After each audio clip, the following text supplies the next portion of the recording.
ఓం శ్రీకృష్ణ పరబ్రహ్మణే నమః. కుక్షిని నిఖిల జగంబులు నిక్షేపము చేసి ప్రళయ నీరధి నడుమన్ రక్షక వటపత్రముపై దక్షత పవళించునట్టి ధన్యుడు కృష్ణ.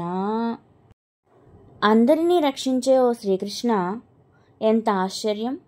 సమస్త లోకాలను పొట్టలో దాచుకొని ప్రళయకాలంలో మహాసముద్రం మధ్యలో ఒక చిన్న మర్యాకు మీద ఎంతో నేర్పుగా నిద్రిస్తావు కదా.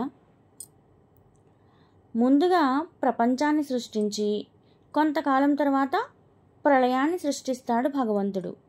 ఏది జరుగుతున్నా ఆయన నవ్వుతూ హాయిగా మర్యాకు మీద సముద్ర మధ్యంలో పడుకుంటాడు.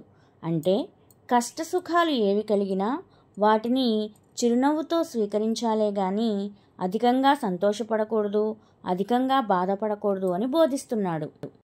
శ్రీకృష్ణ అర్పణమస్తు.